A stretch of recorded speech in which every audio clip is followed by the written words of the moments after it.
just a little bit about copper, just a quick snapshot.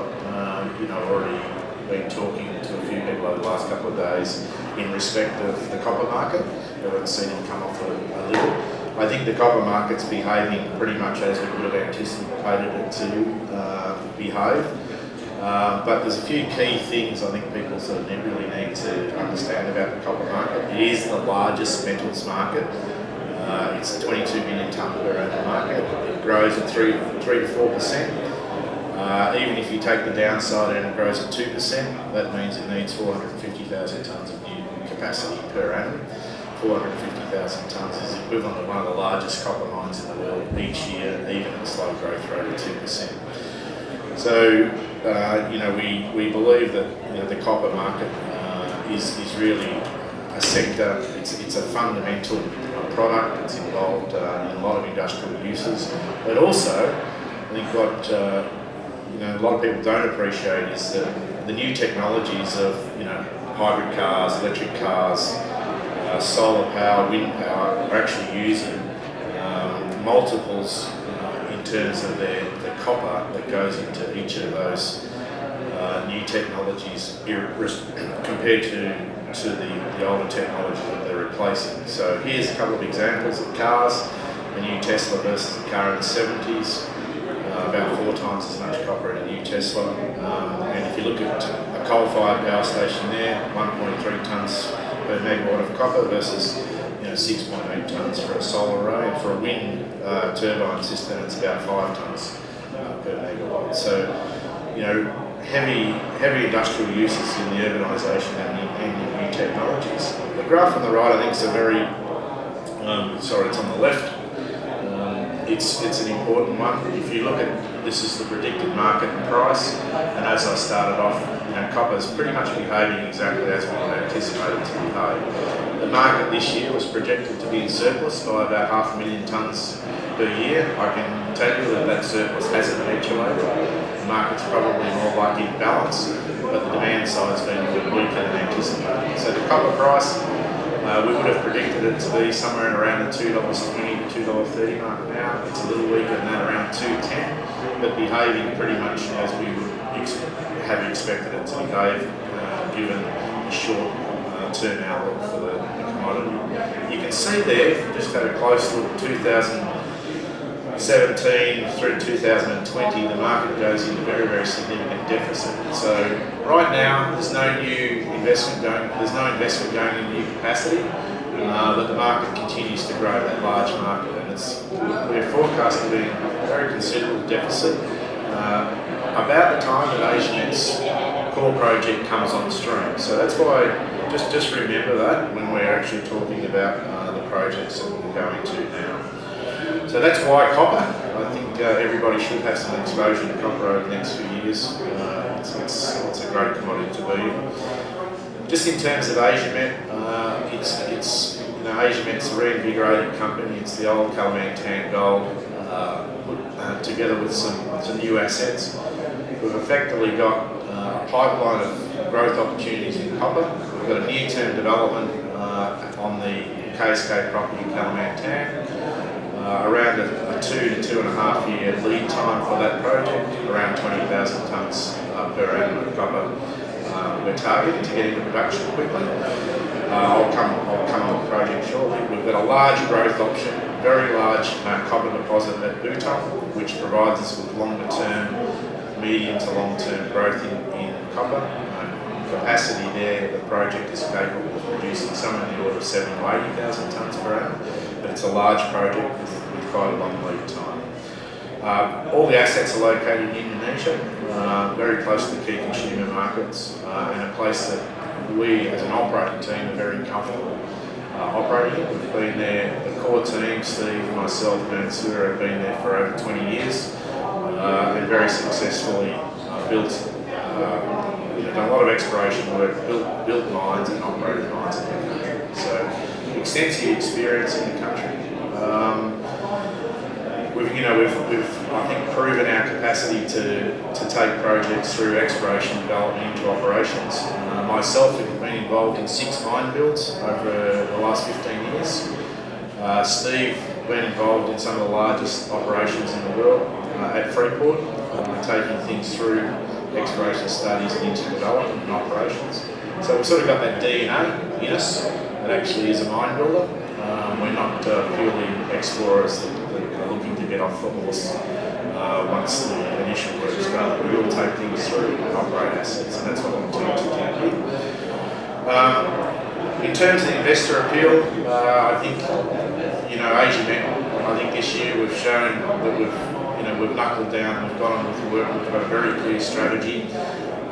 We've built, quite a strong following. We've got a very good existing shareholder base who's very supportive of the company. Investors who are there, for the longer haul and can really see the value equation that we're looking to execute on here. So just to give you some idea, one of the previous companies that I was involved in as a founder, Oxiana Limited, in 2000, it had a market cap of $3 million, and then by 2008, after 4 mine builds, it had a market cap of $8 billion, and that was the time that we sold out. So we're following a very similar strategy here, where the first asset that we're looking to build out at KSK, and then build the company off the back of that over a period of time. So a medium-term value creation exercise for shareholders. So a little bit of a snapshot here. I've talked a bit about my background. Steve Hughes is out of the booth. We're at booth number 39. Pop around and have a chat with Steve, very experienced operator. He's the guy that actually runs all the operations on the ground in Indonesia. He's been there for 20 years and probably the best operator of assets in the country. Pop by and have a chat with Steve, and then the other guys on the board. Just in terms of our shareholding shares, I won't spend too much time on that, but we've currently got a market cap of about £8 million, about 570 million shares on issue. The largest shareholders there, so I think it's important to understand. TR Minerals Proprietary Limited, that's a private company that's owned by myself and a couple of other guys. Asiamet's one of my key supporters down in Australia. He's at 5. Board management's predominantly me, 4.1. And Namaron's a large investor out of Australia, another good supporter of mine, 3%. The point I want to make there is I've actually put a lot of my own money into this business, probably more than anybody else. So I'm very incentivised for it to be a success, and very confident in being a success. So just a quick snapshot on Indonesia. Indonesia, we hear a lot of day-to-day noise, month-to-month noise around Indonesia. As I said, we're very comfortable. We've operated there for a long time, over a 20-year period, very successfully. Indonesia is a mining country at the end of the day. It's 12% of GDP is mining. Some of the largest companies have operated there over the last 60 years, and the track record over a long period of time is actually very good. So some of the more high-profile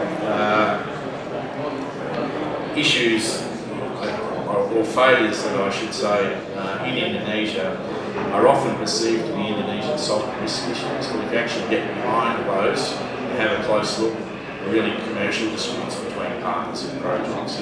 If anyone wants to delve into that, I'm happy to walk you through.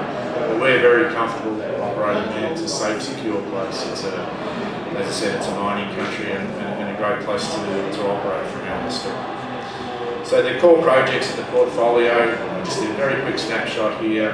So on the right-hand side, you've got the KSK project. That's the core project in Kalimantan that we've been working on over the last 12 months. Looking to get that into production, as I said, quickly at a rate of around 20,000 tonnes per annum. It sits on the best form of title in the country, the most secure long-term title, which is a contract of work. That's a 30-year title with 2+2 extensions, so up to 50 years. And that agreement with the government covers from the first day of exploration to the last day of rehabilitation of the mine. Forestry, we've got forest permits to operate there, both open pit and underground on the core areas. And there's been over $50 million sunk on this property over the last 20 years. The project on the left is the big growth option at Buton, big porphyry copper. Currently we own 40%. We can earn our way to 80% by taking that project through development. It's a large, high quality resource, but a big project with a much longer runway to get it through studies and production. So it's a real big growth option that sits behind KSK. And then in the middle we've got a gold project called July.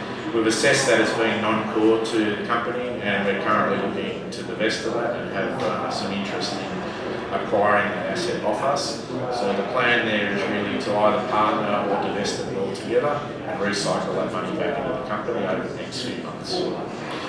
So just a snapshot here of the portfolio. The top half is the KSK Kalimantan project. As I said, we've got good solid resource base there, indicated and inferred resources. That is currently, we've evaluated the resources and we're currently in the preliminary economic assessment or scoping study stage.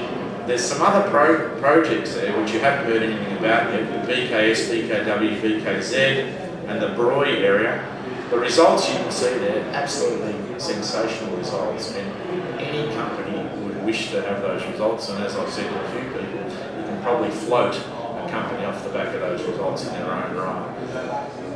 Those prospects have had very little work, because the majority of that $50 million expenditure over a long period of time has been by major companies, and they've looked at these things and said, oh yeah, look, they might be 10 million tonnes or 20 million tonne things, which is, for a big company, just doesn't move the needle. But for a small company, these are very substantial assets, which in due course will follow up and do some work. So there are some very exciting things that we can look forward to going forward. Once we're actually in production, we've got some cash flow coming out of the BK main area. And the big project, Bhutan Beneath, I won't touch too much more on that other than to say it's a high quality asset, and it's something which provides a big future for the company. So just the KSK property, it's in central Kalimantan. You see Palangkaraya down the bottom there, that's the regional centre of Kalimantan. Has 737 flights a day, 4 of those from Jakarta. As the road goes down to the deep water port of Banjarmasin ice. Historically, this site has actually been quite a remote site because it hasn't had any access into the area. So that flight path is actually helicopter flight path, an hour and a half each way. But what's happened is in Kalimantan, as it has in many other developing countries globally over the last few years, palm oil's come to Kalimantan, rubber plantations. So we've actually now, from Palangkaraya out to where it says road access, we've got a dual carriage bitumen road, and then from there that circuit road right into the core of the area is the photo shown. It's an sheeted all-weather road, so the access and logistics into the area, both for taking things in and bringing things out, is improved very substantially, and that's enabled us to look at these small to medium scale opportunities and really improve the potential economics of these projects. So it's been a big change. We've got plentiful water there. We've got very supportive local community and government, and Kalimantan did a fantastic job with the government and community relations over a long period of time. So in very good shape. Importantly, for a country that's very densely populated like Indonesia, on that particular project, we don't have we have very little in the way of villages. So just moving into KSK itself, the main area worked on this year is BKM. You can see all the drill results, you can see the resources there. It's about 65 million tonnes. We've got another area there, BKS, which you see the bottom part of the text. We've got some very good holes into it, so we expect to have significant additional resources there. And the area of BKW there, very strong soil and copper in soil, it's only got one hole in it. So we're at 65 million tonnes now, but a lot of growth potential in terms of resources. What's important about these resources is that they're very shallow. So I'm just going to jump forward here. You can see they're all within 50, 60 metres of the surface, good continuity between holes. The copper mineralogy is leachable, so it's chalcocite, cobalite, readily leachable. So we're looking at a heap leach, SXEW, low capital project. So very shallow, low strip ratio. Importantly, we've got 2 core areas. Probably we've got somewhere in the order of 10 to 15 million tonnes of around high grade 1%. And those areas give us the opportunity to mine and process high grade at the front end of the project to to generate strong cash flows in that initial capital payback period. So we're fast-tracking the project through the PEA, which should be delivered by the end of the first quarter, looking at a 20,000 to 25,000 tonne per annum project. So the timeline's there. So, as I said, good strong news flow. All the items in blue are the things that we're currently working on now. All the different components of the PEA, they'll all be pulled together. And I think it's important to understand this is a very important milestone for the company, because all the news flow that you've seen over the past year from Asiamet has been really about technical things. This is the first time that it'll all be pulled together as an economic analysis, and you'll see the real key value drivers around the project. So it's for me, it's a very significant milestone, and I think it should be a very significant milestone for investors, because you'll actually see the cash generating capacity and the real value that can be generated out of this project. So it's pretty simple, 20,000 tonnes, 25,000 tonnes of copper a year. We would expect, a C1 cash cost of somewhere in the order of $1.30 to $1.50. So if you think a margin of $1, 20,000 tonnes of copper, that's essentially $44 million of free cash flow a year out of this asset alone at that scale. So that's the sort of thing that we're looking at. We're doing all the work now to confirm that, and the PEA will be delivered at the end of the first quarter. Should confirm, I think, a very attractive project. So, as I said, a lot of very exciting other things on the property to follow up. I've already touched on some of those. Very big growth project at Bhutan, some sensational results here. It's got a central high-grade core, high-grade copper, gold. It's currently at 515 million tonnes. It should grow to 750 million tonnes over time. Already had a scoping study done on it. Excellent infrastructure. Importantly, you've got a bitumen road, you've got a power station nearby, a port nearby, only 60 k's away. So big growth copper projects worldwide. Very few of them have this sort of infrastructure, close to the coast, power, water nearby, and that's what actually gives you a very low capital intensity project. This will have a capital intensity of somewhere between $10,000 to $15,000 per tonne of annual capacity. Most of the new copper projects globally are at $20,000 to $25,000 a tonne because they don't have the infrastructure. So they've got to build all this infrastructure themselves. So this is a major advantage for this project. And there's a number of projects which, show that this is clearly a very competitive project longer term. So just here you see Pukam. Pukam there was sold to the Chinese just recently for $1.4 billion in operations at 50,000 tonnes of copper a year production. Bhutan certainly has the capacity to be as good or better than that in due course. The gold project, I won't really spend too much time on that. It's quite an attractive little project, but as I said, not core and look to divest. Asiamet, the new team, the company, we've been delivering to plan, met all our key milestones on time, on budget. We've got a very clear plan and strategy going forward, which we'll deliver into. Working extremely hard to do all that. We've been able, because we've actually got down and done the work, we've been able to put the funding together. Very good, strong supporter base to enable us to continue to fund that moving forward. So this is just, I think, in summary, if you look here, the explorers, the study guys that develops the producers, we're essentially down here at the moment. Finders is another company in Indonesia doing exactly what we're doing now, but they're almost completed the project. At Central Asia, here in the AIM, it's got a market cap of £260 million. So, the value curve that we're trying to do here is to take us from this point up through to essentially many multiples of the current value. We've got a team in place to do it. We've done it all before, so we don't see any reason we can't do it again. So why be an investor in Asiamet? It's a summary here. So quality assets and people. I've been through all that today. Value. We're at the very bottom. We're at or near the bottom of the cycle. There's been $80 million spent on the property, and you've got an £8 million market cap. So there's 8 times sunk cost on the project compared to. You couldn't replace the work that's been done for the market cap of the company today. And we're at a very exciting time. We're just 3 months away from the delivery of the first time we've seen the economics of the project. So I think that's a real key important thing in terms of timing. Strong news flow related to that and going forward, and expect the company to be significantly re-rated off the back of the financials around in the new year. So thanks everyone for the time. Great.